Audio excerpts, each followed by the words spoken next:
Армысың Асылдым, қайырлы жұмалар деп па. Енді елдегі болып жатқан жағдайды біліп отырсыздар.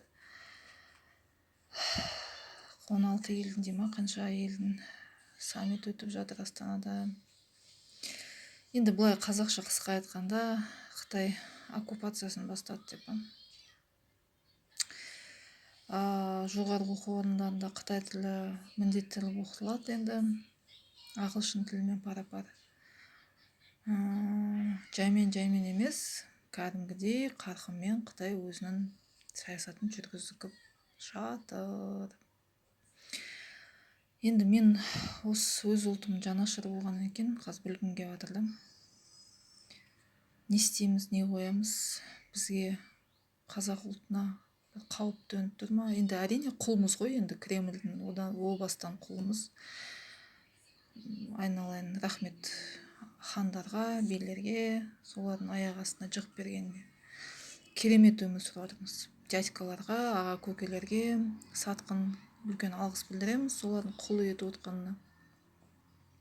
Қарғысты енді Құдай өз табады.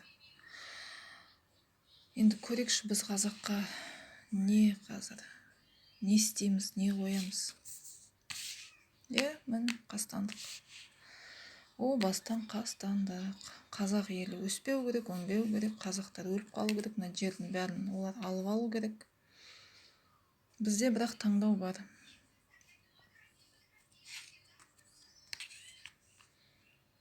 Таңдау болғанда қорқыныштан арылуымыз керек.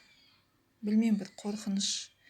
Ол солтүстікте аю отыр, шығыста айдаһар деген өтірік сол фәлсафа, өтірік сол ертек-пертектен, сондай өтірік аңыздардан, ислами сол өтірік религиялардан, жалғандықтан біз арылуымыз керек. Қазақ сол кезде жеңіп шығады. Айымыз оңынан туып, билікті қолға алып, қазақ мемлекетін құрып, бүкіл әлемді басып алуға қауқарымыз жетеді. Оған біздің ДНК-мызда, ғұнымызда, құнымызда, сағымызда, біздің шежіре заңымызда, біздің салт дәстүрімізде, біздің тілімізде, біздің мәдениетіміздің өркениетіміз бәрі бізге кеп тұр. Тек мына қорқыныштан арылу керек. Трансформация өтеді, үлкен нәрсе өтеді. Қатты толқу, қатты, енді білмеймін, сонша нәрсе болып жатыр, неғып оянбай жатқанымыз, неғып тірілмей жатқанымыз.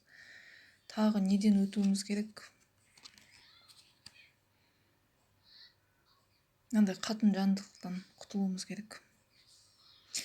Еркек керек қой, еркек. Қайдасыңдар еркектер?